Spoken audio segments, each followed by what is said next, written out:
Da vas sve lijepo pozdravim i izrazim veliko zadovoljstvo što je ovo danas prvo predstavljanje ove knjige. Prije svega ova knjiga je pokazala da je Interliber sajam samo vlastima podobnih knjiga. Pri čemu nisu nepodobne knjige oni koji su izvršili fašističku agresiju na Hrvatsku.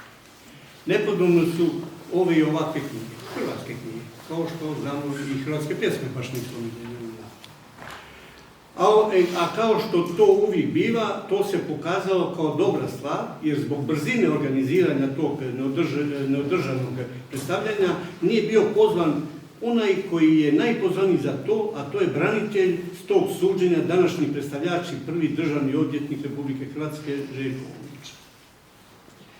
Zato mi se čini da i mi moramo zahvaliti gospodi iz Interlibera, što danas imamo predstavljanje kako i treba biti. Vjerojatno se pitate zašto je autor jedan od najpoznatijih hrvatskih publicista Mladen Pavković pozvao i mene. Opravdanje za gospodina Pavkovića, pokušat ću ga opravdati. Opravdanje za gospodina Pavkovića moglo bi biti i nedavna hajka na Hazu koji su vodili glavni mediji u Republici Hrvatskoj na akademiju i mene zbog napuštanja akademije našeg ostarjelog člana suradnika koji nije uspio postati akademik, pa su ga znali lažno predstavljati akademikom, radi se o Makovića. Čak je jedan od tih tekstova je bio o meni, kaže, potpuno beznačajna ličnost. Citiram dalje. Pogotovo ga je, kaže, na to naveo slučaj povjesničara Stanka Andrića, koga je kao relevantna povjesničara u članstvo predložio razred društvenih znanosti, a većina u akademiji ga nije izabrala jer se priklonila napadu na Andrića, matematičara i autodidakta Josipa Pečarića, koji relativizira najmračnije segmente hrvatske povijesti. Ja moram ovo malo teatralno i se hvalim. Zar nije Pavkoviću bila dobra preporuka to što Maković, za koga sam još 2005. godine napisao da je simbol jugoslavenstva, tvrdi kako relativiziram najmračnije segmente hrvatske povijesti. A Jugoslavenima, koje ja nazivam pokvareni četnici, te kvalifikacije se odnose na NDH. Istina, Maković nije bio uspješan ni u školovanju, ni napredovanju. Iako je stariji od mene, ja sam postao član suradnik Hazu prije nego što je on uspio doktorirati, a i 10 godina prije sam postao akademik nego što je on postao redoviti profesor.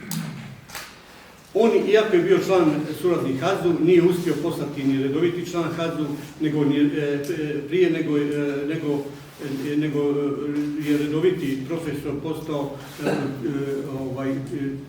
4 godine prije umirovljenja, tako da nije postao ni redoviti profesor u trajnom zvanju da bi mogao nastaviti i postati profesor emeritus.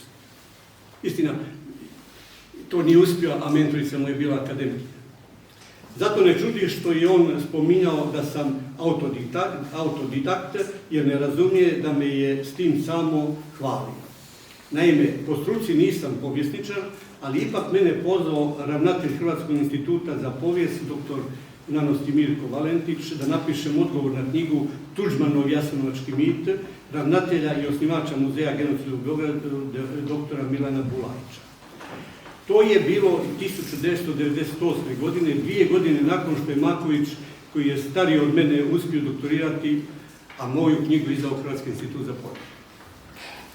Doista su u pravu neki hrvatski novinari i njihovi urednici kada kažu da sam potpuno beznačajna ličnost u povijesnim znanostima.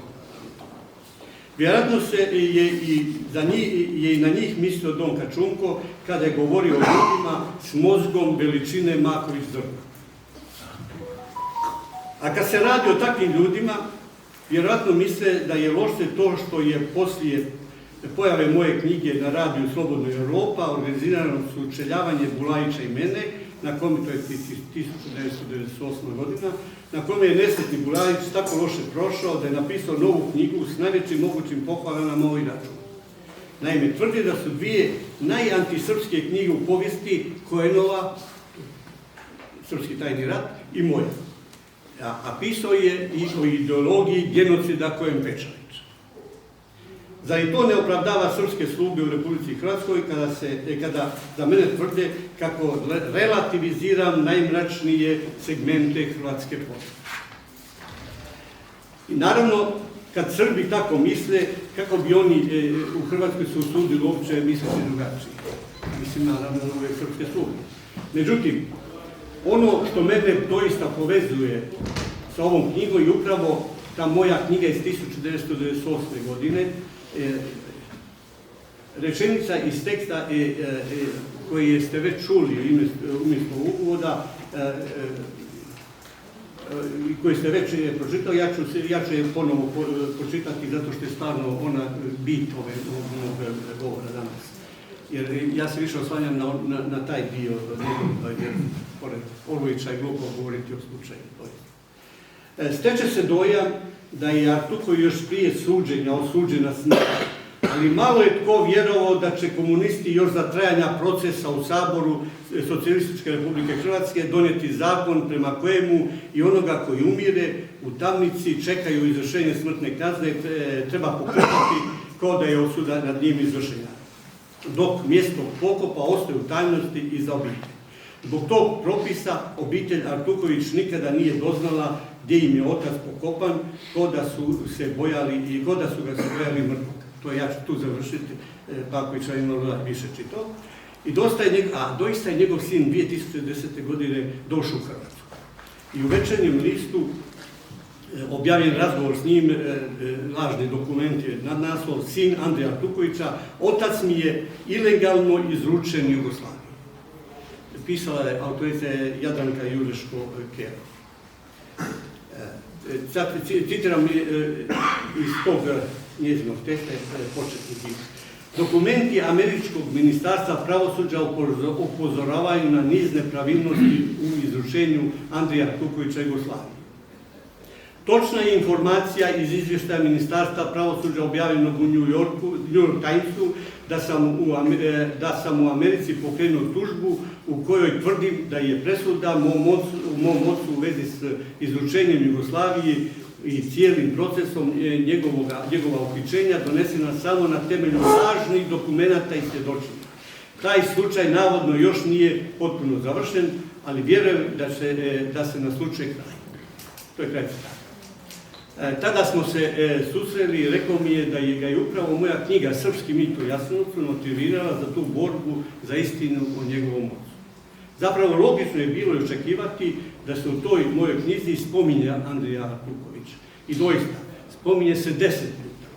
A od tog 6 puta u predgovoru Željka Kljušega. Predgovor se zove dr. Milan Bulajić, čuvar velikosrpske pogibelje Romanije.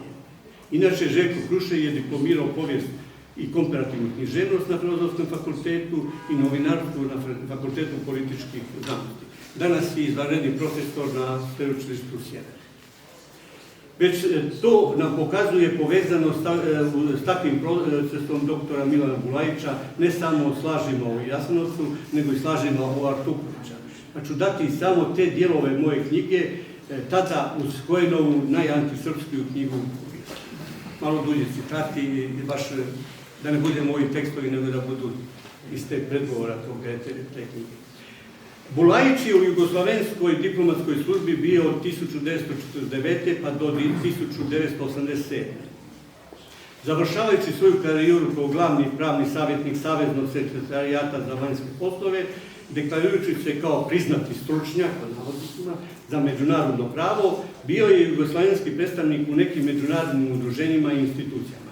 Njegovo višegodišnje službovanje u Washingtonu i New Yorku zanimljivo je i zato jer ga je prema vlastitom priznanju zainteresirano za povijest NDH. Riječ o tome da je Bulajić još 1958. na američkom sudskom procesu Andreju Artukoviću povodom prvog zahtjeva službenog Beograda za njegovo izručenje neuspješno zastupao jugoslavensku državu. To ga nije pokolebalo, pa se također kao službeni predstavnik 1961. izbori za praćenje jeruzalemskog procesa nacističkom zločincu Adolfu Eichmannu. Ja čitam iz ovog dijela samo one dijelove koji se odnose na Artukovića. Bulajić postaje nezaobilaznom medijskom ličnošću u godini 1986. kada je opet kao službeni predstavnik Srpske akademije u Zagrebu pratio suđenje bivšem ustaškom ministru Andriju Artukoviću. Nakon izricanja presude ustvrđuje, što doista nije sporno, da je Artuković osuđen za zločine koje se nikada nisu dogodili, jer su takve točke optužnice bile uvjet za njegovo izručenje od strane američkih pravosudnih organa. Jedna moja mala digresija. Ne samo da je laž najviše pomogla Srbima u njihovoj povijesti, nego i službeni predstavnik Srpske akademije nauke i umjetnosti zapravo pokazuje da ni srpskoj znanosti laž nije sporna, jer je u interesu srpski nacionalnom interesu, to je interesu Jugoslavije koju je Tanja Torbarina definirala kao najveću moguću veliku Srbiju. Gledajte tako. Odnosno, kraj moje digresije, sad ću nastaviti sad. Iako su tu spornu dopunu optužnice priložile upravo jugoslavenske vlasti, Bulajić je naširoko tvrdio da je hrvatsko pravosuđe svojim načinom rada blokiralo mogućnost ekstradikcije i suđenja drugim zločincima odgovornim za zločine i genocida. On je zapravo na srpski način u pravu, jer vjerojatno hrvatsko pravosuđe nije htjelo lagati kao što Srbi laže. Bilo kako bilo, iz tog je procesa proizašla 4-tomna zbirka dokumenata ustaški zločini genocida i suđenje Andrija Artukoviću 1986. godine. Sukupno oko 3200 stranica teksta ovećeg formata uz poveći broj fotografija i faksimila. A izdavač je bio Beogradski rad. Time je Bulajić imao rijetku priliku da ga u Beogradu, barem po bujnom doprinosu budućem poniženju srpstva, a u Zagrebu po lopatarenju i konstruiranju navodne ideološke linije Hebrang-Krajačić-Vrhovec, uspoređuju s novim prilozima za biografiju Josipa Broza Tita, svog mentora Vladimira Dedija. Bulajić je koncem 80. godina bio i u radnim posjetima mnogim svjetskim arhivima i istraživačkim centrima holokausta. Washington, Los Angeles, New York, Ženeva, Berg, gdje je tražio građu o Jasenovcu i NDH. A dokumentacija mu je dostavljana i preko raznih jugoslavenskih institucija. Posebno ga je iznenadila činjenica, kako je to redovno naglašavao u svojim javnim istupima, da u arhivu Ujedinjenih naroda o ratnim zločinima, za čiju je dozvolu ulaska trebalo poduža procedura, nije našao ono što je očekivao. Poslije svega, s velikim istraživačkim žarom, očekivao sam da ću, to je sa njegovim citat, očekivao sam da ću naći u takvim dosjejima, počeo sam, razumije se, Artuković Andrija. U registru ga nema. Po registru sam tražio druga imena ustaških zločinaca. Cankid, dr. Pao, Cerovski, Božidar, Kvaternik, Eugen Dido, Lorković Mladen, nijednog imena. Siguran sam da ću naći poglavnika zločinca Pavelić, doktoru Antu, ni njega. Tražio sam dosije ustaškog koncentracijskog logora smrti Jasenovac. Našao sam Dachau, Auschwitz, ali u Jasenovcu ni slova. Arhivist Ujedinjenih naroda Merile Gupke nije imala nikakvo objašnjenje. Iako bez objašnjenja, ovo istraživanje bilo je povod za moja druga razmišljenja. Bulajić je i tu pokušao istrajati svoju pravdu, pa je spomenutu arhivisticu uvjeravao u nužnost nabavke dokumentarne građe o NDH. Glavna mu je teza bila da su, citiram, ustaše u odnosu na njemačke naciste djelovale autonomno, ali u zgradi na East Riveru rezultata nije bilo.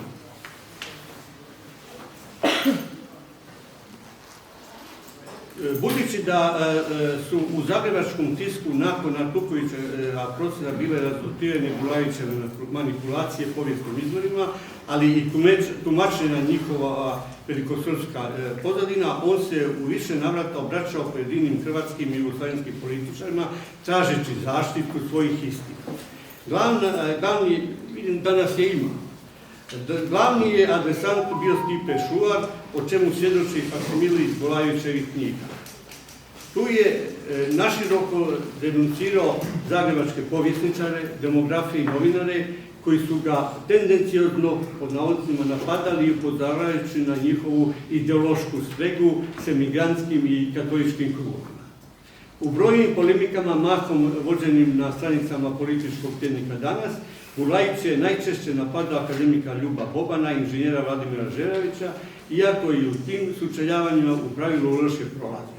Najvažnije mu je bilo da se njegovi stavovi što češće ponavljaju, odnosno da ih redovito prenosi i Beogradska gazeta. 100 puta slažem, što stane istina, jel da?